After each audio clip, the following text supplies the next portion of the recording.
This is the Gig Ready Podcast.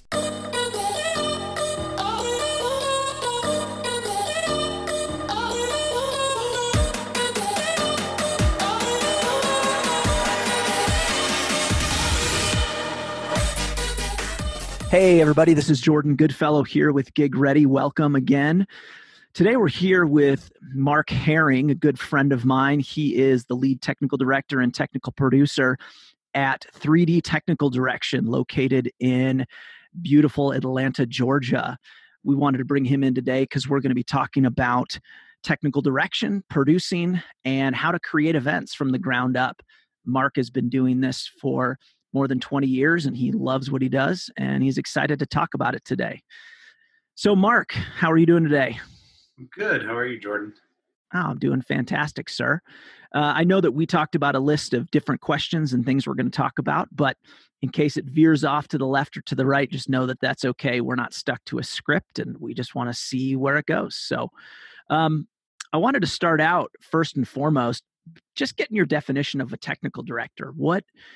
How do you see what you do, and how does that integrate with a live event in general? I kind of see a technical director as, someone who's kind of keeping all of the different technical teams together, sort of a colonel, if you would, first boots on the ground, last boots to leave, in charge of all the technical production. So sound, lights, video, scenery, rigging, labor, to execute what the executive producers and the creative team wants to accomplish in this ballroom or arena or exhibit space, wherever that event needs to take place. The technical director is bringing together all of the artists and technicians, as well as labor and equipment suppliers, to execute that vision, and keeping everybody on task, on budget, and adjusting to the changing landscapes and challenges that might arise on site. Awesome. So you spend about 3 hours on site a day, right? That's about what it is when you're doing an event? 3 hours would be great. I'd love to be at the pool when we're doing a show in Hawaii or in Cancun, but usually even the most exotic locations, we never really see much more than the hotel room and the ballroom. But sometimes we get out and see some of the sites. That's very true. So with all that stuff going on, let's talk a little bit about organization. What do you do to stay organized when somebody comes to you and says, "Hey, Mark, we want to do this event. We're launching this new tech product, and we want you to handle all the technical direction." What are the first things that you do to begin your organization so that you're more prepared as they ask questions and need quotes and all that sort of stuff? That's a good question, because I'm naturally not organized. So I have to work very hard at staying organized on projects. I know a lot of people are much more organized than me. If you were to see my desk, you would know I'm not very organized. I tend to be right down the middle in terms of creative and organized. So as you can imagine, my desk is cluttered because I tend to love the creative side of things.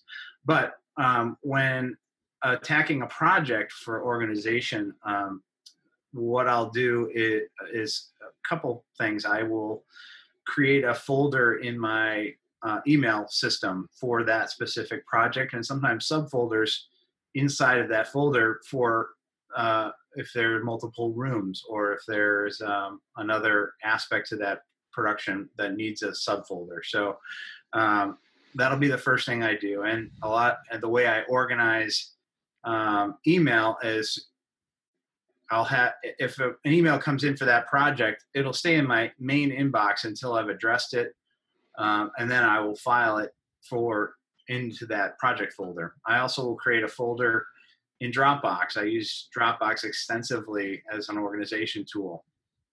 So in my Dropbox, I'll have a general folder for that event inside of a client folder, And then there'll be subfolders inside of there for a tech share folder. We call it a tech share folder that I'll share with all the department heads. And sometimes those get shared even farther out beyond department heads to actual operators. And in that tech share folder, there will be drawings, there'll be schedules, there'll be other renderings. They might be show rundowns and cue sheets and all kinds of different things that the crew needs to actually execute. And then in folders that I am not sharing with everybody, I'll have budgets, I'll have internal schedules, I might have fire marshal drawings, I might have correspondence with other people that I want to save, and I'll save those in those Dropbox folders so I can access them from any device or that I might be on at the time. Finally, to stay organized, I think I use Wunderlist as a tool to help me with to-do lists and projects, and I organize that by project as well, so that I can stay on task and make sure that I'm getting my clients and everybody else that needs things, get those things to them in a timely manner. So is Wunderlist, I assume that's a software program of some sort. I'm not familiar with it. It is. It's a to-do software list that you can share with people. So you can actually share those to-do lists with other people inside of your organization. Or I typically just run those Wunderlists for myself to keep me on task and focused on the to-dos for a specific project. And you can set deadlines. You can email those to-dos. You can add notes to that. It's a nice program. So it's a simplified project management software essentially, or not? That's giving it too much credit. Too much credit. It's essentially just a to-do list program where you can check boxes once you've completed a task. I see. Oh, very nice. So are there other, what about other documents that you use as you're tracking? I assume, of course, schedules, budgets, things of that nature. Are there other specialized documents that you've had to create that took, years of time to figure out? Or are you, is each one kind of a cookie cutter type of document series? Documents that I use on a regular basis, my on-site schedule, I've kind of cultivated over years, and every time I put one together, I think I can do more to refine it, make it better. My budget document, I'm constantly refining, making that better. But I'm not there. I don't have any other organization tools that I'm using from a document standpoint. I do have a pre-site checklist in a Word document that I've, curated over many years of, different things to look for. Much of that I have in my head. I don't even have to pull that document out when I do a pre-site. But if I send someone like you or one of my other technical directors out on site for a pre-site, I'll send that checklist out to them. Got it. Awesome. Something that Mark just mentioned, talking about me. Mark actually is the one that got me into this completely and utterly, got me hooked on what we're doing from a technical director standpoint. Many years ago, Mark and I met on a Kia dealers meeting in Las Vegas, I think 2012. I actually was going back through photos of the first job that we did together with Rascal Flatts and I can't even think of the other band name now. They sing that famous song and Earth, Wind, and Fire. Earth, Wind, and Fire. There it is. Yeah. And just the piles of photos and thinking back to the memories of all the fun that was had in Vegas. I think that was January of 2013, if I remember correctly, maybe 2014. I believe so. Yeah. Okay. Lots of fun. But yeah, it's all Mark's fault. So the reason that I'm doing this today is Mark's fault, and I blame him completely and utterly. So with all of those documents, you're managing them, you're organizing them, you're keeping them, structured, you're making schedules. So you get all the way through. What does a pre-production process look like for you? We kind of talked about the documents, but really, if you start at the beginning, you need what? In a perfect world, 4 months to properly do do a good size, let's say a 500 person general session event that Mhm. someone's doing? Um, every client, every production company that I work with has a different workflow. Um, ideally, we would like to have 3 to 6 months of planning window for a 500 to 1,000 person general session. But sometimes I've done them with only a few weeks of lead time. So it really depends on the work, the client's culture, the end client's culture, and what my production client wants to do and their culture. So it's really trying to be flexible enough to work inside of anybody's model, and jump in and be able to do that. But for the most part, we're looking at a 4 to 6 month planning cycle. On the larger shows, up to a year or 18 months. And the beginning of that process starts with on the best shows, the shows that we're the most proud of, and I think the shows that show the most return on investment for the end client are the shows where the production company engages the technical director in the creative process, because we can bring a lot of value in that creative process, from deciding what the best equipment is to or if an idea in the creative process is going off the rails, and we can kind of redirect them. But basically, if someone throws out an idea and we as a technical director understand what the best technology is to tackle that, we can bring that to bear early in the budgeting process and the creative process, and help them curate a creative approach that is unified technically and within the budget parameters. And the best production companies engage us very early in that process, and they value our input from a creativity standpoint and from a logistics standpoint. Got it. So So spend a couple dollars now, and then you don't waste hundreds of thousands of dollars later because the CEO wanted to, you know, fly in from the ceiling, and they didn't realize that they can't do that in a hotel with 25 feet. right, exactly.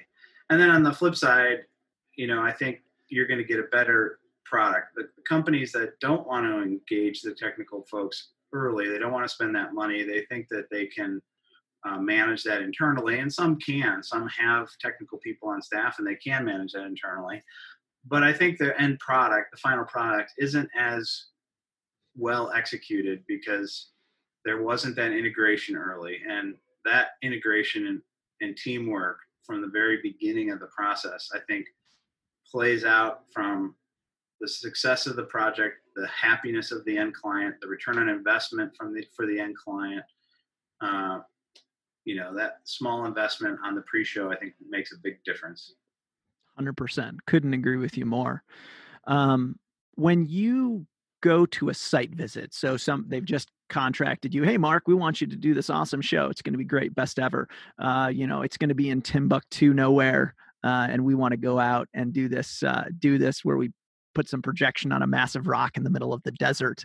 When you go to a site visit, what things are you looking at?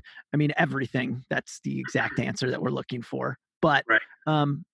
When you're in a scenario that might be unconventional, most hotels, loading dock, push to the thing, elevator, where's the ballroom? How do we get in? What are the rules to not break anything? Where's the power? Rigging, are they fixed points, etc. But when we go to somewhere unusual, where it's they want to project it, like I said, a rock in the middle of the desert. I think you and I talked about an event similar to that at one point in time, or other things. What else are you looking at to justify the capability of doing something in a different location? Or a better example might be the event that you guys just did in Saudi Arabia late last year, projecting on the old city in Riyadh. Yeah, I mean, for the most part, when we're doing a site inspection, it is exactly what you just explained. It's verifying the logistic feasibility that the show that we're intending to do is actually able to be done in that location. If we're going, many times I'm engaged on a site selection process. So we're going out and doing pre-sites at locations that haven't been confirmed yet on a show that hasn't been designed yet. So we know from historical precedent what this client has liked and done in the past. So we're trying to find a venue that would accommodate what they've done in the past, even though we haven't designed the show yet. Wow.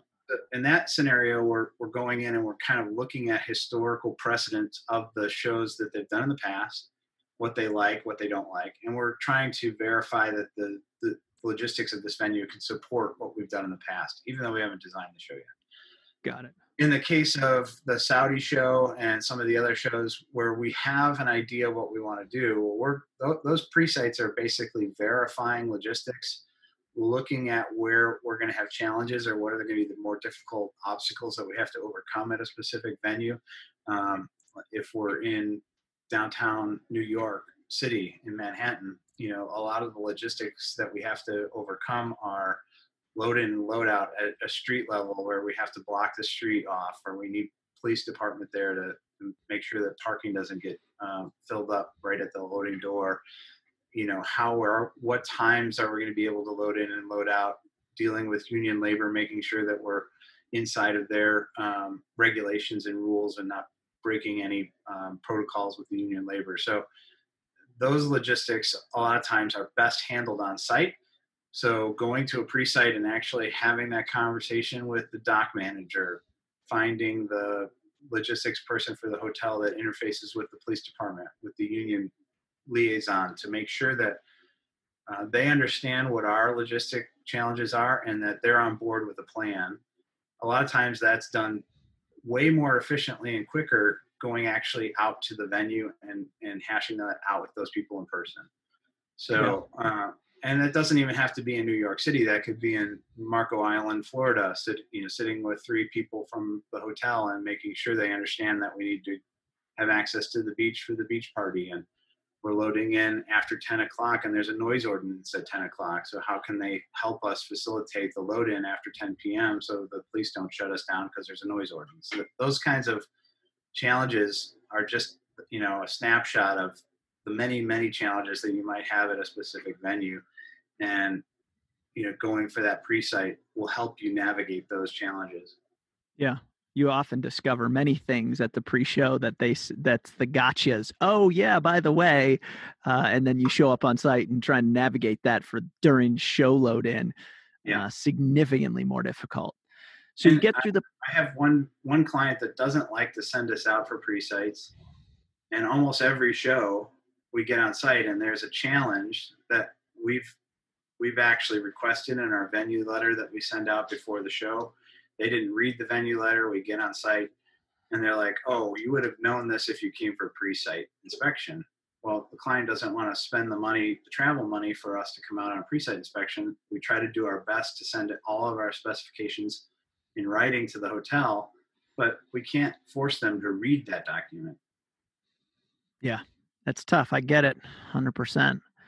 So you work your way through the process. We do the pre-site, run the budgets, schedules, find the crew. Everybody's done. All the AV vendors are selected, all those sorts of things. Mm-hmm. And then you're flying out, you're headed out to the gig, you're on site now. What are the 3 things that you need on every single show, bar none? If they're not there, you're not going to be successful. Well, even before I get on site, I would say one of the things that a technical director really has to rely on is their lead technician. So from a design standpoint, we're tasked with working with a scenic designer, or if we're designing the show ourselves, to design the show. I need to rely on my sound guy, my video guy, and my rigger, and my lighting guy to actually fill out and complete the design to the specifications that I've asked them to do and what the client's desires are, and verify that what I've designed and what the scenic designer designed is actually viable. And in the case of rigging, I'm not going to do a weighted rig plot that I send to the hotel. I'm going to have my lead rigger do that and make sure that everything that we're doing is safe, verifiable, and we can send that to the hotel with confidence that we can hang the 200 lights from the ceiling without overloading the rigging points. But so that's the last step before we get on site. And then the three things that I would need on every show, jokingly, I need my espresso maker. That's one thing that goes in my That's some kit. serious equipment. Come on now, don't underestimate the need. Yeah, but the things that I pull out of my bag the most are my disto laser measuring tape, my plans. I'll print out full-size plans to be able to, even though I have it on my computer, it's just something to have that paper. Maybe I'm old school in that, just to pull out a plot and have people around a table to go, okay, here's where this is going to go, and how come this isn't fitting the way we have it on the plan? Let's make this adjustment here. And actually having that paper in front of us with a scale ruler and a tape measure and a laser tape, and we can actually make those adjustments on site to something that didn't in our best intentions, the way I wanted it to go in isn't going to work that way.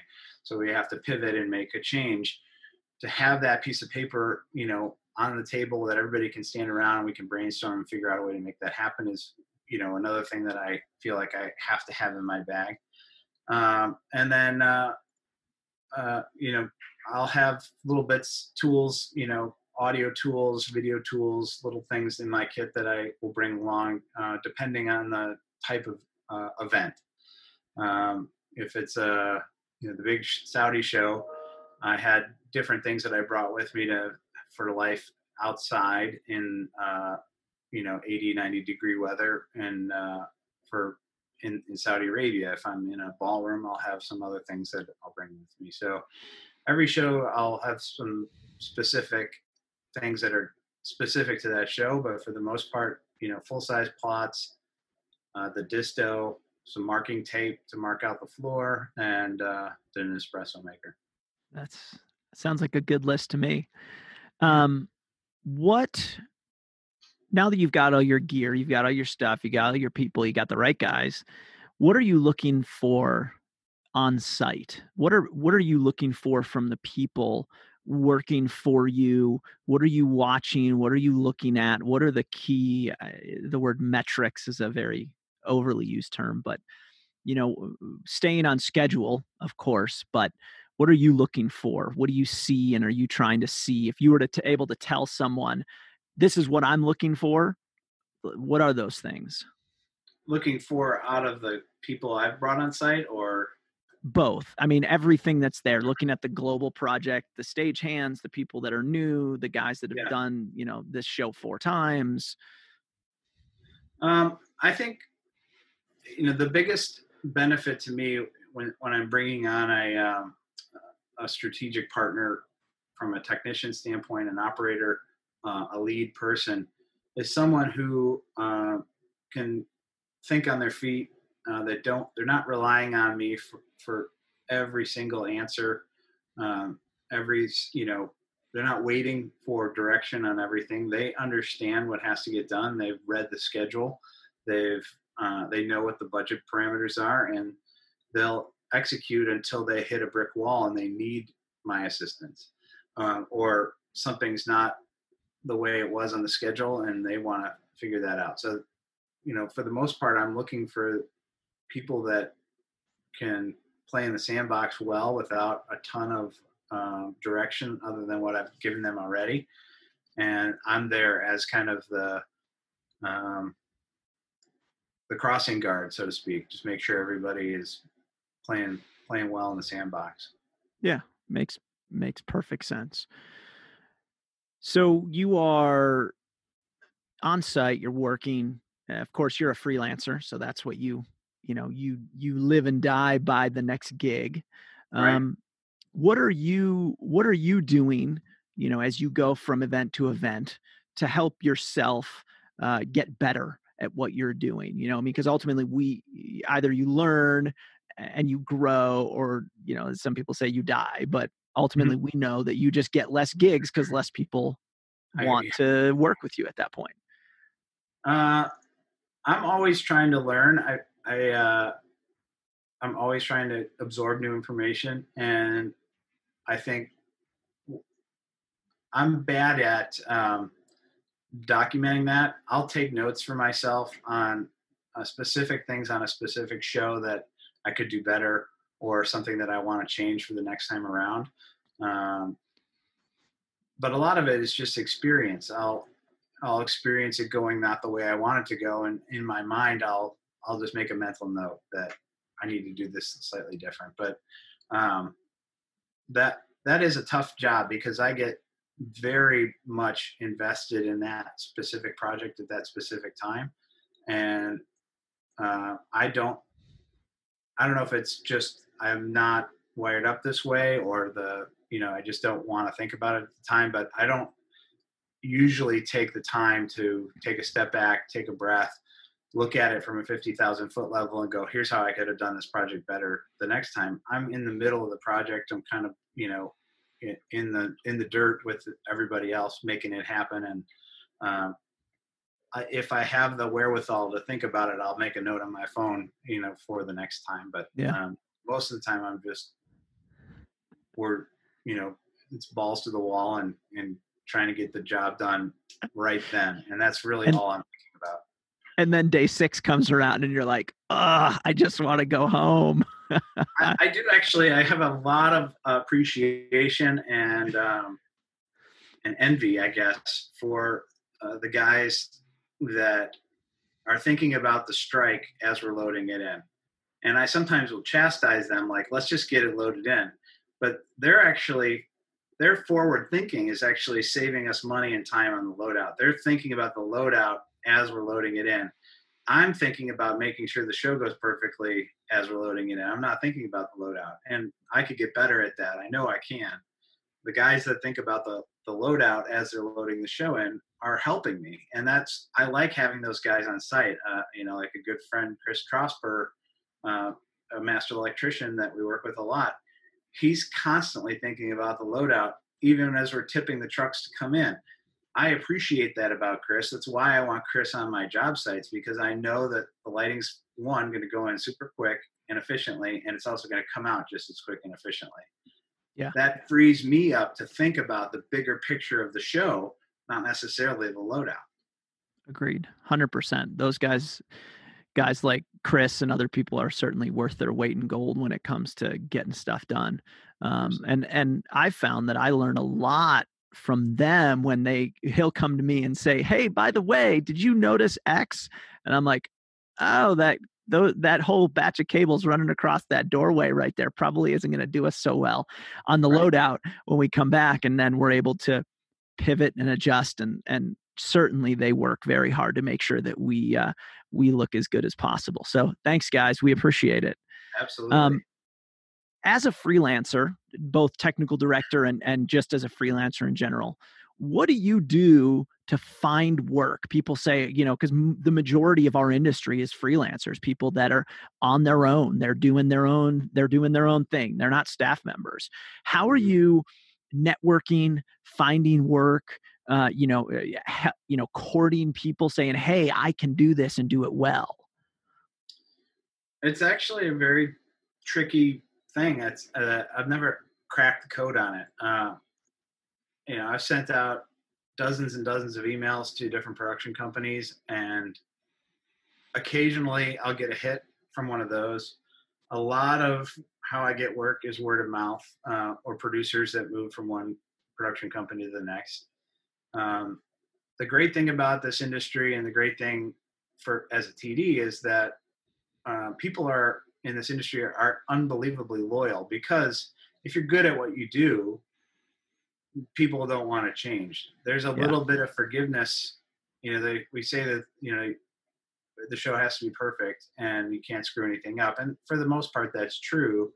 But if you're really good at what you do, there is a little bit of forgiveness from your production company clients, because they know you're a proven resource and they don't want to have a learning curve with a new person. So that's also a challenge. So, with a lot of my production company clients, they want me on site. If I can't be on site, there's only a handful of people that they want to replace me, and trying to cultivate that new talent, like yourself and some of the other guys that we use, so that my clients are comfortable with me replacing myself with somebody else. If I'm not available and you're not available, and the few other technical directors that work with me are not available, and they go with somebody new, there's a risk that I'm going to lose that client, not from anything that I've done, just because they don't want to have to reteach somebody. So if they're going to invest the time in teaching someone new, I might lose that work altogether. And when I moved to Georgia from Chicago, I saw that with some of my clients. Some of my clients wanted me in the office for those creative meetings. And when I couldn't be in the office for the creative meetings, they hired somebody else, and then I lost that work. Not because they weren't happy with me, just because I wasn't available to come in. So I called around to a bunch of new contacts, and a few of those hit. Some of those have turned into lifelong business partners with me, but some, were just hit or miss, occasional event here or there.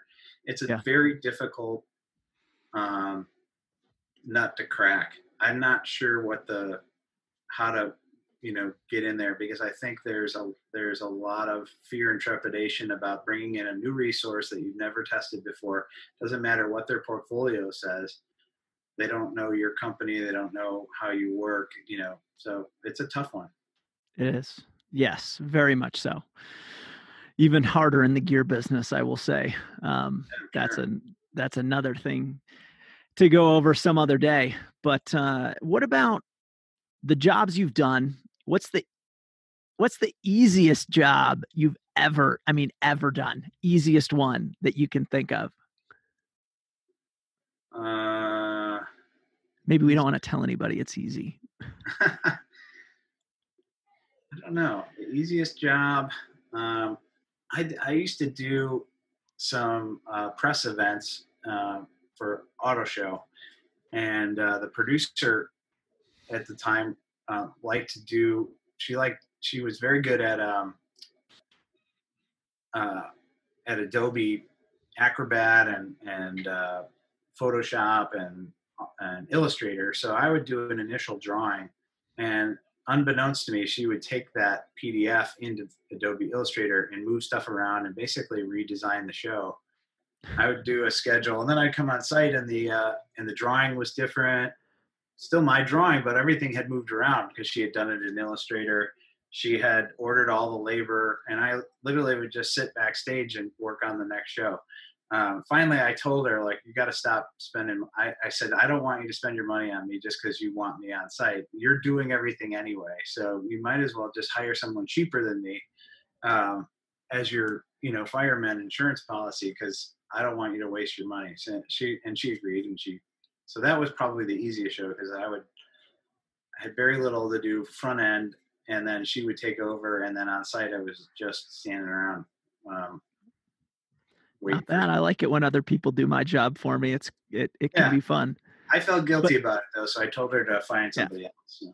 Well, but then it's also annoying, honestly, when you get on site and then people are asking you questions about, well, there's a seating section over here. Yeah, And then you're like, well, what are you talking about? And then the chair guy pulls out a drawing that has a seating section, that a seating layout I've never seen before. that's exactly When right. it was my job to be responsible for the seating layout. So, Exactly right. what about She the opposite side? The toughest or the oh, okay. most challenging, whether mentally, we do these elaborate setups, huge arena shows, whatever, but like just overall, like you walked away from it saying, I don't know if I ever want to do that one again.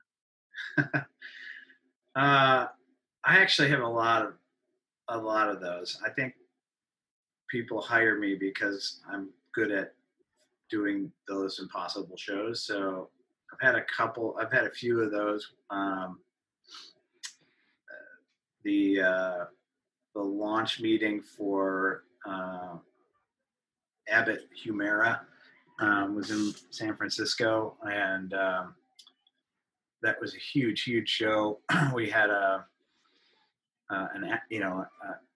flying by foy rig over the audience, rig seating. We literally had 36 hours to load it in with a full Local 16 union crew. So we had to work essentially 36 hours straight without stopping. And to get it all in on time, and nothing could go wrong. And of course, certain things did go wrong. And but we were able to make it happen. But it was that was a stressful one. I'm The assuming you didn't sleep for 54 hours or whatever it was to make that one happen. I would take naps. We actually, one of the things I did for this job specifically was actually create in some adjoining breakout rooms, set up some cots. So some of the lead crew that couldn't leave could go take, 30-minute power naps.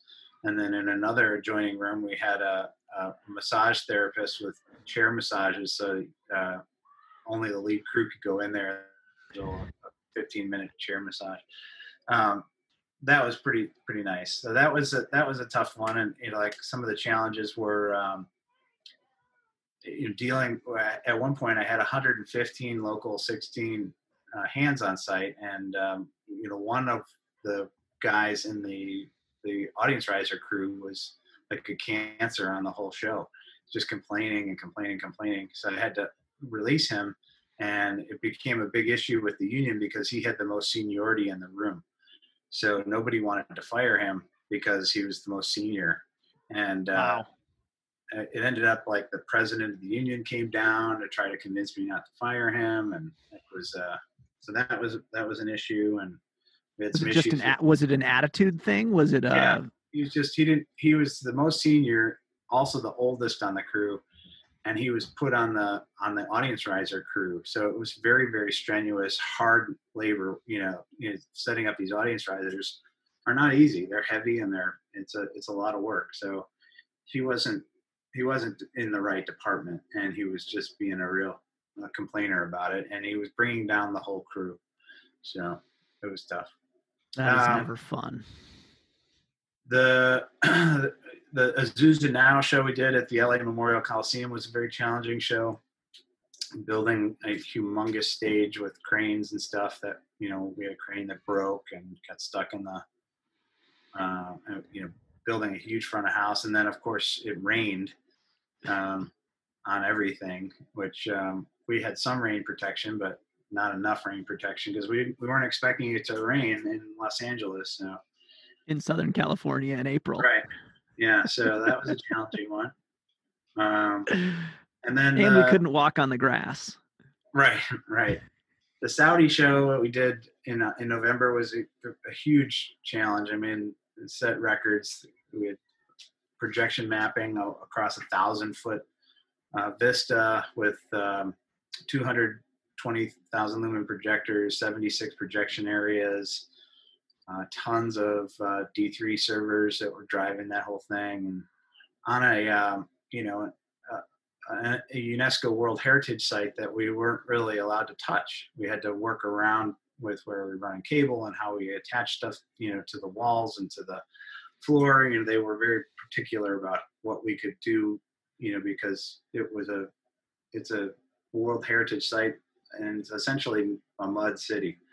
So we had to be very, very careful with that. And then, all the structures that were being built around that, and some of the logistic challenges that we were dealing with there. It also rained there, ironically, in the desert. So that was an interesting challenge as well. Did it rain a lot? It rained a lot the night before the show. Of course it did. We had to, and because we were dealing with royalty, the royal family was going to be there. The Royal Guard was going to lock down the site at some point. So we had to bring all of our spares, which we had in a boneyard on the other side of the highway. We had to basically bring a bunch of trucks to go bring all the spares that we had available and bring them onto the site and store them in our production village, just because we knew we were going to have a bunch of failures from the rain. But the next day, the Royal Guard was going to lock down the site, and we wouldn't have access to the spares. So we brought all the spares overnight and had them available so that when the crew showed up in the morning, even though the site was locked down by the Royal Guard, all our spares were on site, and we could be changing out lights and things as during the day.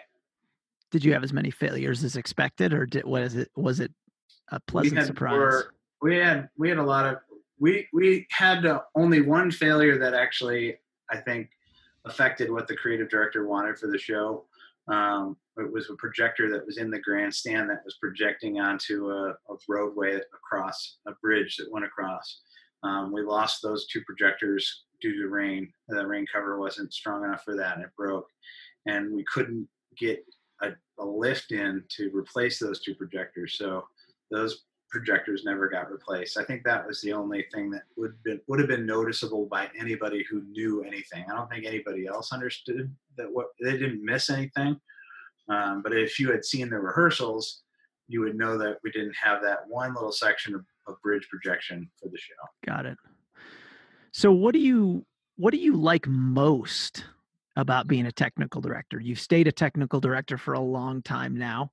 Of course, you and I have discussed a lot about the idea of a technical producer being more than just technical director, but also helping with the design and making it look, adjusting things, making it look prettier, making it more, cohesive to the audience, making them feel better about what's going on. What do you like the most about doing what you do? I think that even though the processes that we go through are the same, every show is a different puzzle. It's a different challenge. It's a different riddle to solve.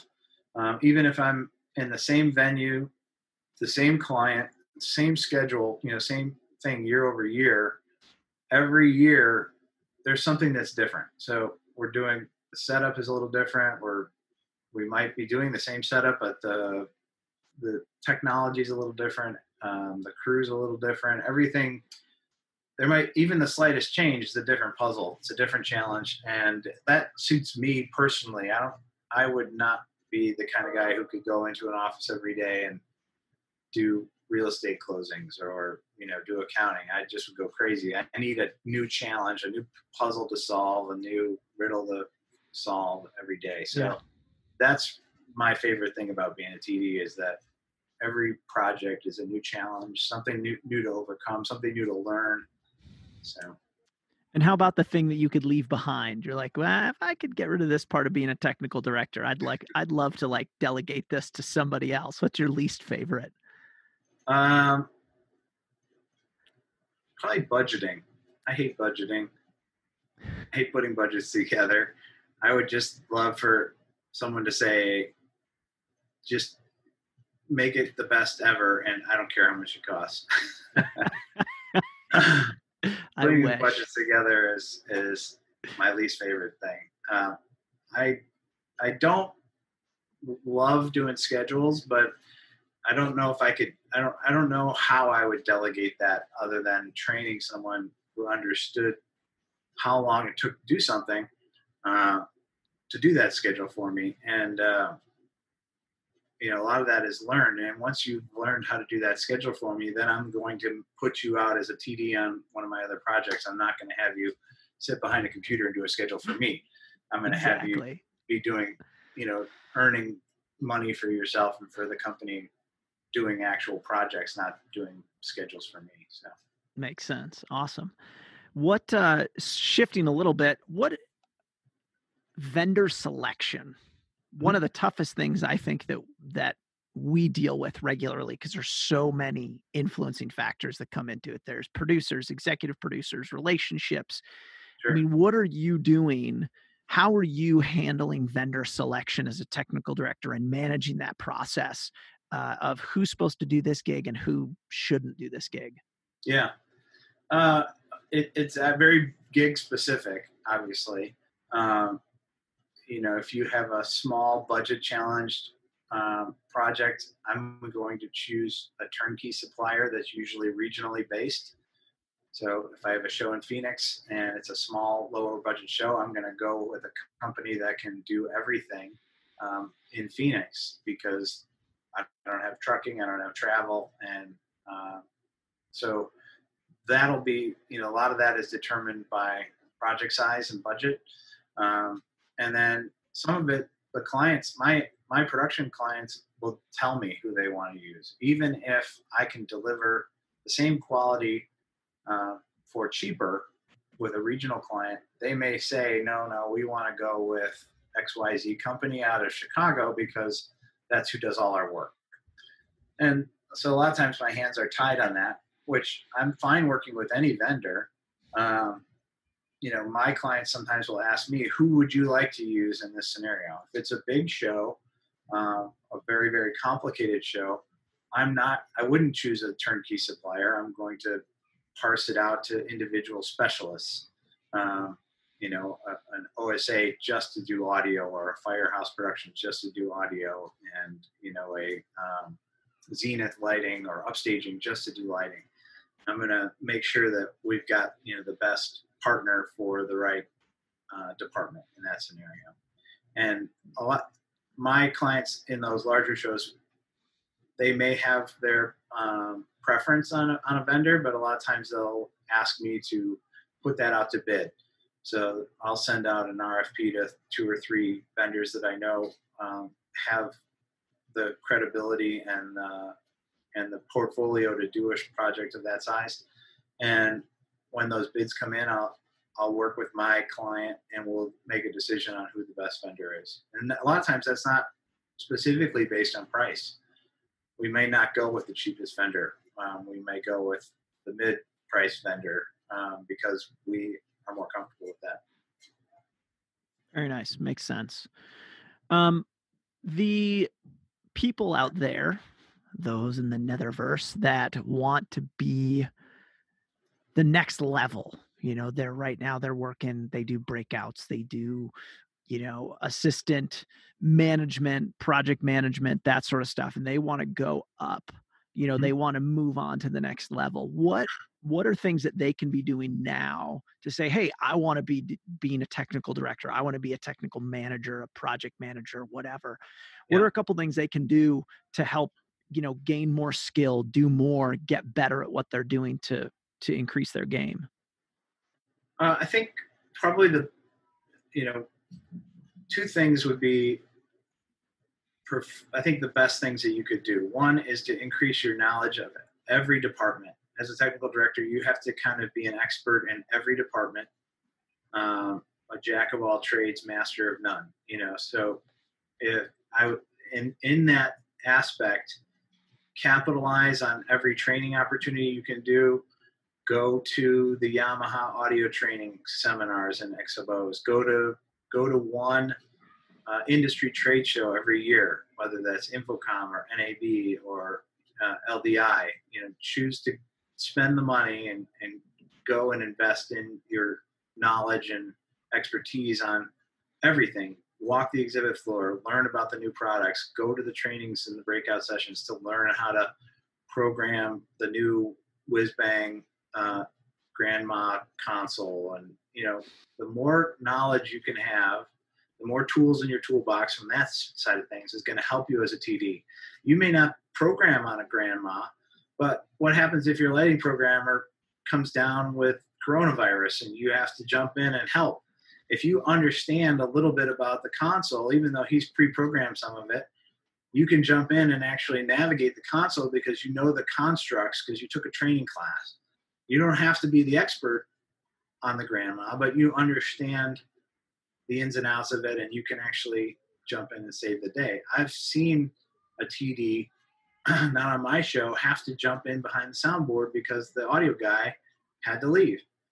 That's a very viable situation. I've had to run camera. I can jump in and video direct if necessary, or I could run sound if I needed to because I have that expertise behind me. So if you're coming up, capitalizing on every possible opportunity, investing in your future by going to these conferences and expos and going to all the breakouts that you can to learn about every piece of equipment, every possible thing that you can do would be one big one. The next one, as a TD, the best thing that you can do is to really get good at drafting.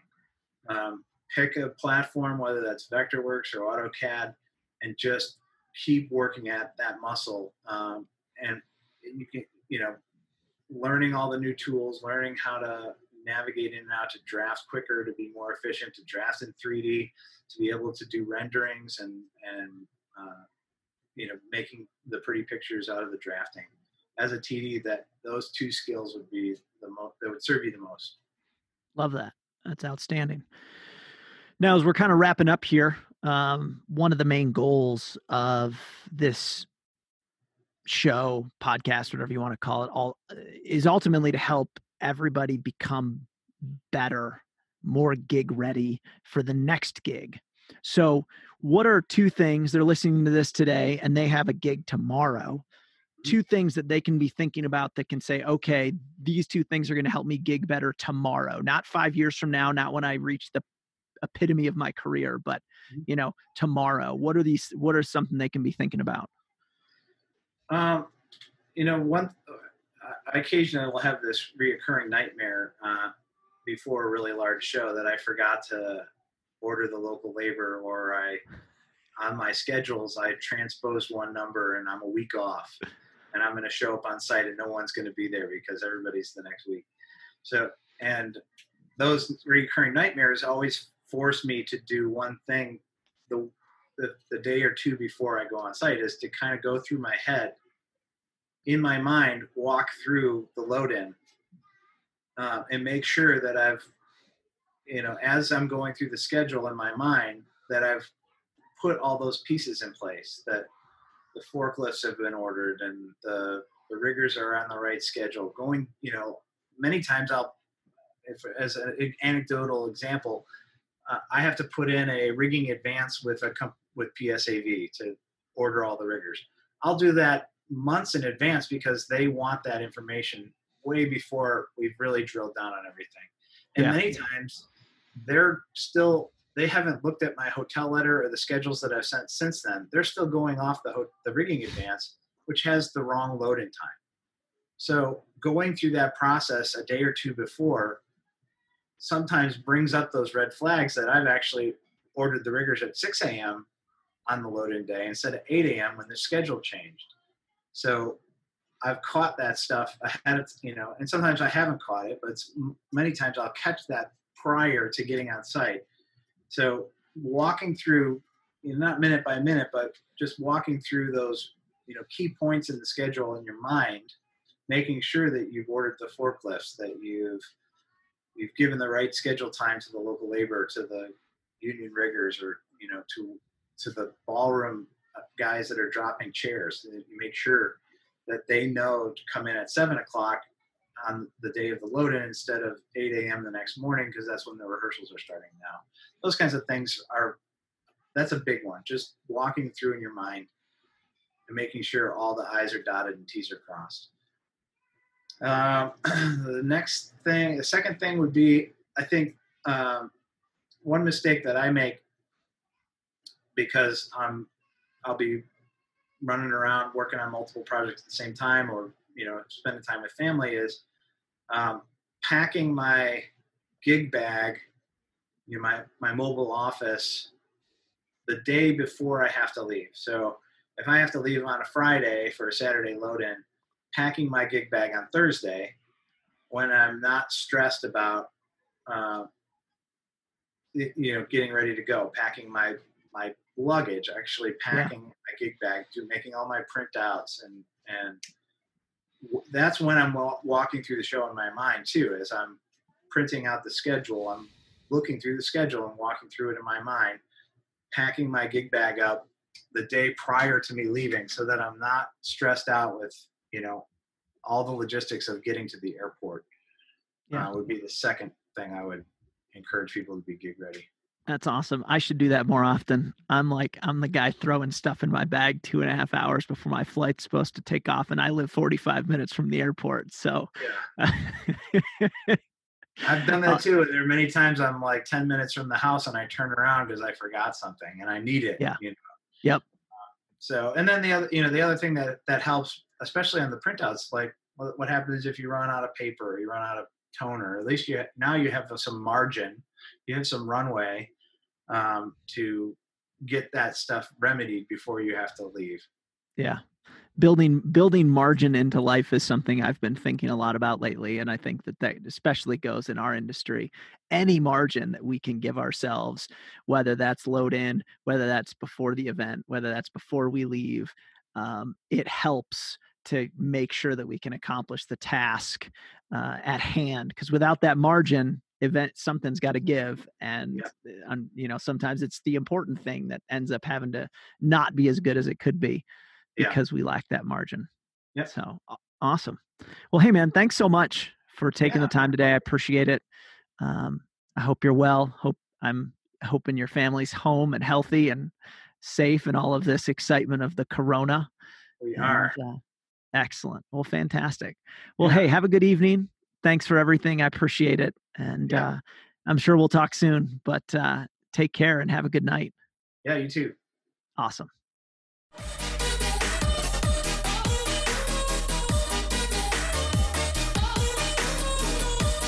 Thank you so much for joining us today.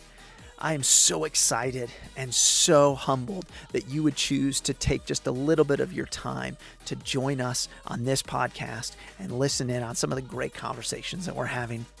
I hope that your next gig is better than your last, because ultimately that is all that matters to me. I want to make sure that you are able to do better events, better shows, better tours than you did yesterday, all because you gained valuable information and valuable knowledge from what we discussed here today.